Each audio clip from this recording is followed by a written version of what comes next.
예술의 품격에 대하여 김정원 화가 416재단 이사장. 작년에 주격조 선생 주재환 작가의 현실과 발언 시절 불리던 별명과 내가 보안여관이라는 화랑에서 2인전을 연 바 있다. 이 전시회는 주격조라는 별칭에 맞추어 내가 김품격을 제안해 주격조와 김품격의 2인전이 됐다. 사실 격조니 품격이니 하는 말은 미술운동을 한 민중미술 패거리들이 낄낄거리며 희영수한 것이지만 어쨌든 나는 그 전시회 이후 품격에 대해 많이 생각하게 되었다. 예컨대 국가나 대통령, 남자나 여자만이 아니라 나의 말과 글, 그리고 그림의 품격을 스스로 검열하는 식의 버릇이 생겼다. 사실 품격은 먹고 살기에 급급할 때는 거론조차 하기 힘들다. 지금 전쟁통에 있는 중동 국가들에서, 아니, 나의 어린 시절 부산 피란사리에서 어떻게 품격을 떠올릴 수 있겠는가? 그런데 요즘 들어 정치권을 보면 마치 전쟁 중에 있는 나라처럼 품격은 고사하고 살벌하기 이를 데 없다. 혐오의 폭언을 상대방을 향하여 포격하듯이 퍼붓는다. 이런 발언의 품위만 보면 틀림없이 우리는 전쟁 중이다. 분단 이후 오랫동안 냉전의 이념을 극대화해왔기 때문이리라. 원래 품격이란 말은 그야말로 말과 말하는 사람의 수준을 얘기할 때 주로 사용된다. 모든 사람에게는 제 나름의 품격이 있게 마련이다. 한 사람의 품성과 인격을 아울러 그 사람의 됨됨이에 따라 품격이 높아지기도 하고 낮아지기도 한다. 그래서 품격은 한 사람의 인격이다. 예술, 특히 미술에서도 품격을 논할 때가 있다. 한 작품의 진정한 가치나 그 작품이 지니는 위엄이 있을 때를 말함이다. 그러면 한 작품의 가치나 위엄은 누가 만들고 누가 정하는가? 당연히 관객과 더불어 그것을 만든 미술가 자신이다. 1차적으로 작가 자신이 작품에 품격을 부여한다. 그 뒤에 작품은 작가의 손을 떠나 또 다른 팔자를 지닌다. 즉 관객에 의해 그 품격이 결정된다. 잃어버린 시간을 찾아서의 프루스트는 젊은 시절 귀족들이 드나드는 살롱을 찾아 헤맨다. 귀족들의 품격 있는 세계를 엿보기 위해서다. 그는 결국에 귀족과 부르주아들이 모여드는 살롱이 얼마나 허망한가를 알고 거기서 발을 끊고 소설 쓰기에 전념한다. 그 방법만이 자신을 구제한다는 것을 알았기 때문이다. 그래서 목숨을 걸고 쓴 작품이 바로 잃어버린 시간을 찾아서다.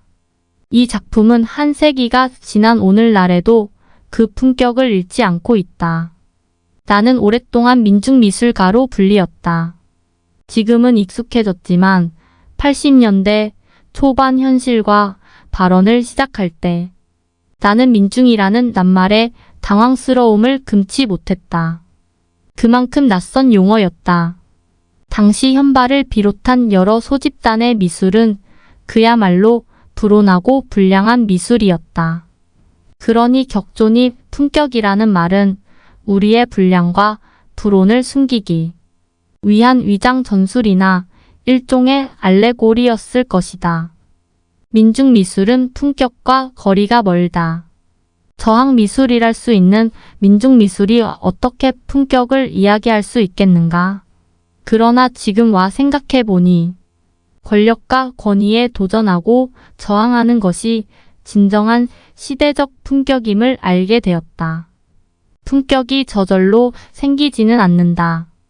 돈과 권력을 가졌다고 해도 품격은 바로 생기지 않는다. 아무리 많은 지식도 또 이 지식을 이용해 얻은 어떠한 지위도 품격을 갖는데 도움이 안 된다. 결국은 어떠한 위치에 있더라도 그 위치에 따른 자세와 태도가 문제인 것이다. 품격은 타인에 대한 이해와 배려와 공감 능력에서 배양된다. 이런 배려와 공감 능력을 우리는 자연으로부터 배운다.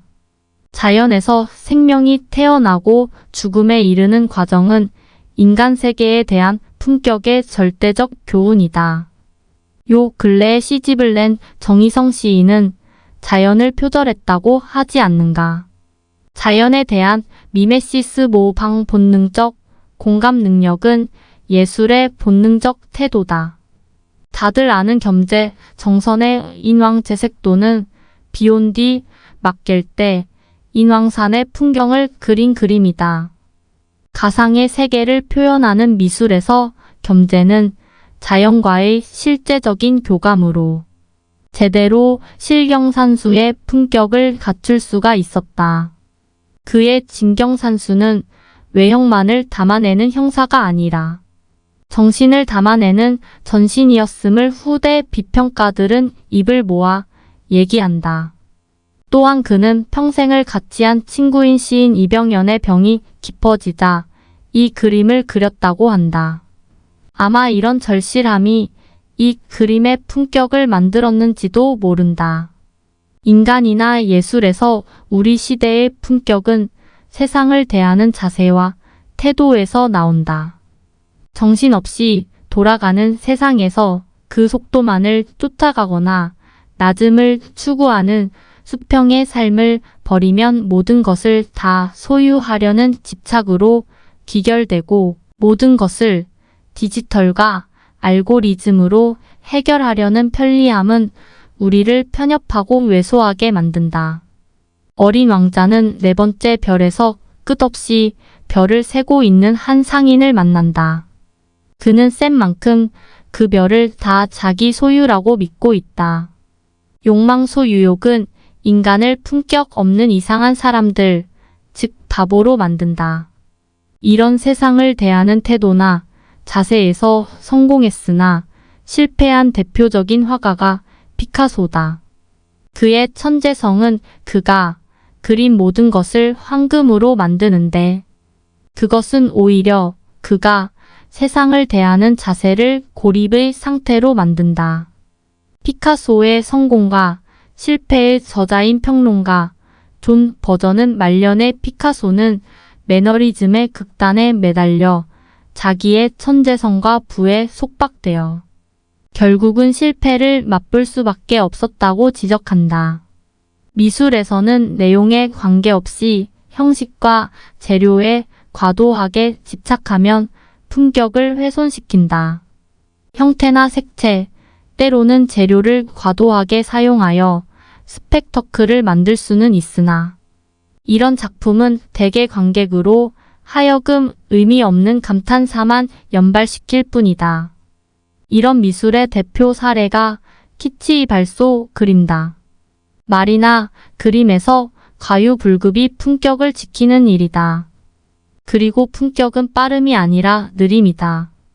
갯벌은 100년 동안 이어진 파도에 겨우 1M 늘어난다고 한다. 움직임이 잘 파악되지 않는 우주의 운행이 감성의 품격을 고양한다. 예술에서의 품격은 다른 세상에 대한 통찰이며 경청이다. 여기서 경청은 물론 다른 사람들의 이야기를 귀 기울여 듣는 것이지만 다른 세계를 열어주는 독서 읽기는 더 중요한 경청 방법의 하나다. 당연히 책 읽기, 그림 읽기는 품격과 함께 교양을 높인다.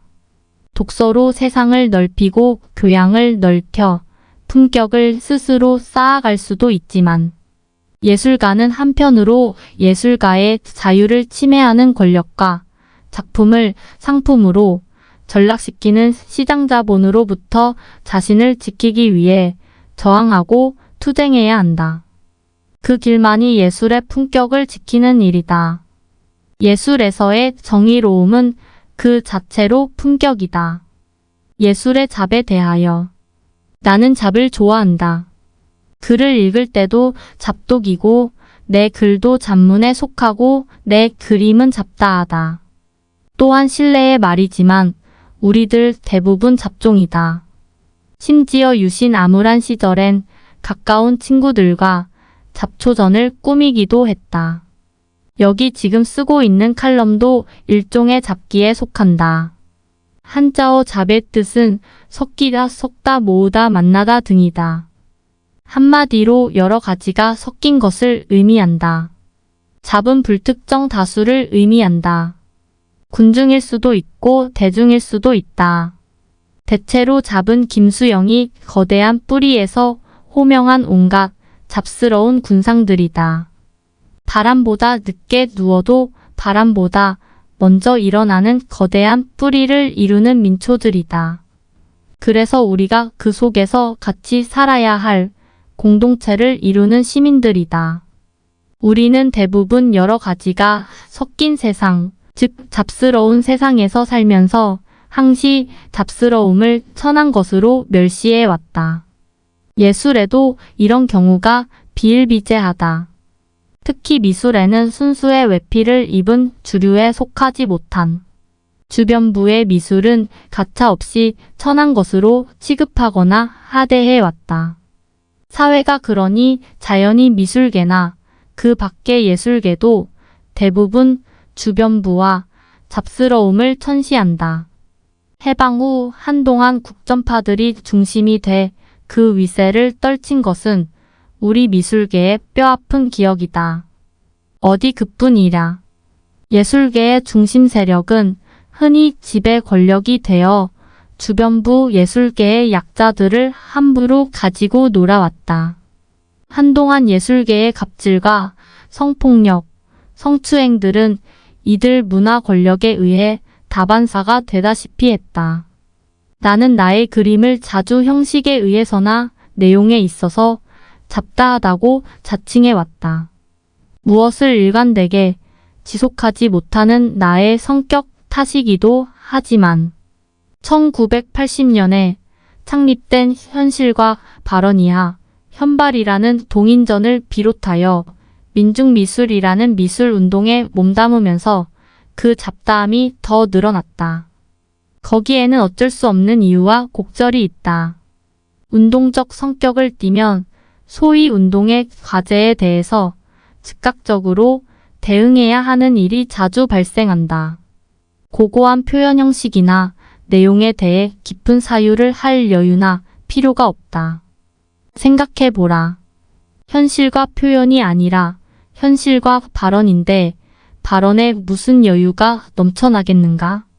즉각적이고 신속한 대응만이 이들 주어진 과제를 해결하는 방법이다.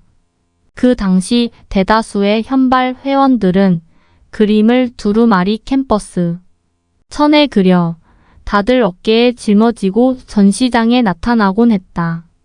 마치 전쟁터에 박격포를 둘러매고 나타나듯이.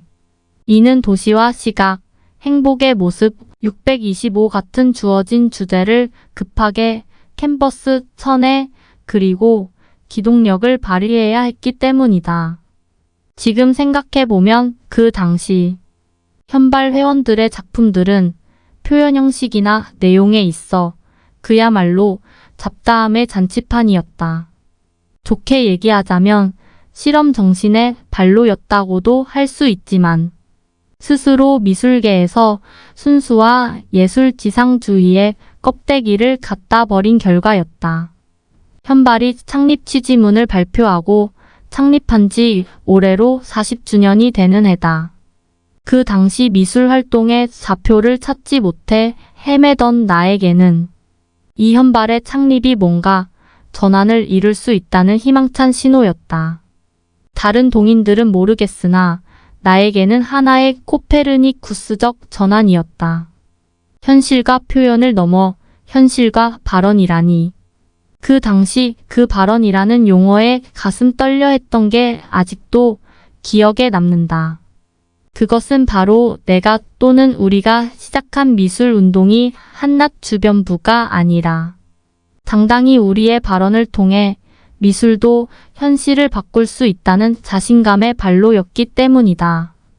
돌아보건대 기존의 미술은 보수적이고 전통적인 것이든 전위적이고 실험적인 것이든 유한층의 속물적인 취향에 아첨하고 있거나 또한 밖으로부터의 예술 공간을 차단하여 고답적인 관념의 유의를 고집함으로써 진정한 자기와 이웃의 현실을 소외, 격리시켜 왔고, 심지어는 고립된 개인의 내면적 진실조차 제대로 발견하지 못해 왔습니다.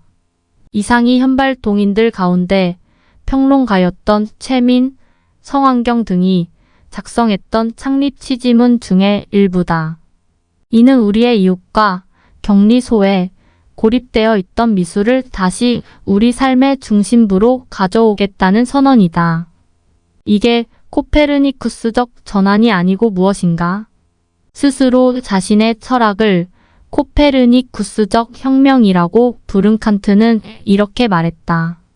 그는 코페르니쿠스가 지구와 그 밖의 혹성들이 태양의 주위를 도는 것으로 생각한 것처럼 대상과 인식의 여러 형식들이 관찰자의 주위를 도는 것이라고 생각한 것이다. 마찬가지로 우리도 우리가 인식하는 여러 대상과 여러 형식들을 두고 나와 우리가 중심이 되어 관찰하고 그에 대한 적절한 형식을 취할 수 있어야 한다. 자배 예술은 여러 가지가 모이고 섞여 예술적 형식을 취하기 때문에 일목요연하게 정리하기가 쉽지 않다. 대중을 상대하기 때문에 만화나 영화 같은 대중예술과 이웃이다. 자배 예술은 예술의 중심이거나 메이저 예술이 되기를 원치 않는다. 오히려 군소 예술 마이너 아트로서 자생한다. 예컨대 길거리 벽화나 그라피티 낙서와 재즈와 힙합이 다 이에 속한다. 또 우리 사회의 독특한 저항 미술인 민중미술 속에 포함되긴 하지만 그 전체를 의미하지는 않는다. 자배는 항상 그리고 많은 삶의 서사가 깔려 있다. 그래서 자배 예술은 현실을 반영하고 우리들 삶의 적절한 감정을 제공함으로써 삶의 예술이라고 할 수 있다. 그러나 자배 예술은 서로 섞이는 성질로 인해 독자적이거나 고립된 채로 만들어지는 작품의 성공과 실패에 연연하지 않는다. 중심이 잡스러워지긴 보통 힘든 일이 아니다. 그러나 잡스러움이나 주변부가 중심이 되는 일은 그야말로 마음먹기에 달린 일이다. 잡은 언제나 어디에서나 섞이고 스며들어 그래서 누구 알아도 어울리기를 좋아하기 때문이다. 그래서 자배는 차이는 있을지언정 차별은 없다.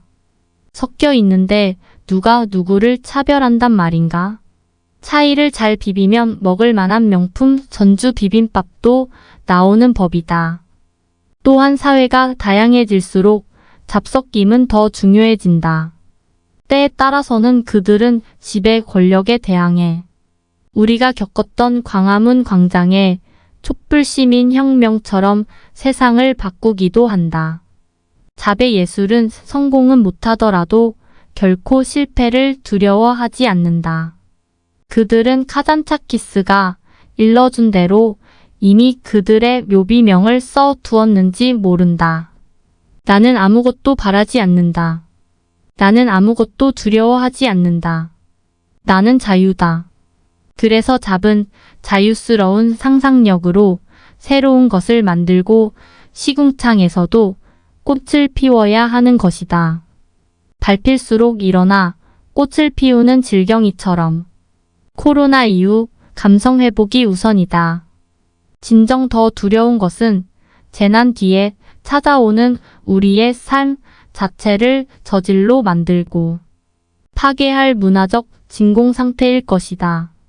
이성의 지배 바깥에 있는 그리고 진리, 표현의 가능성이 아직도 남아있는 예술을 끌어들여 자연과의 미메시스를, 즉 공감 능력을 회복해야 한다. 마스크로 가려진 서로의 얼굴에서 눈빛을 별빛으로 주고받는 감성의 회복이 필요하다. 코로나 사태로 온 세상이 뒤집혔다. 미국과 유럽의 선진국들이 코로나 앞에서는 더 이상 선진국이 아니다. 당연한 일이지만 코로나 바이러스로 무차별 폭격을 당한 나라에선 이를 잘 선방한 대한민국을 부러워하고 찬사를 아끼지 않는다.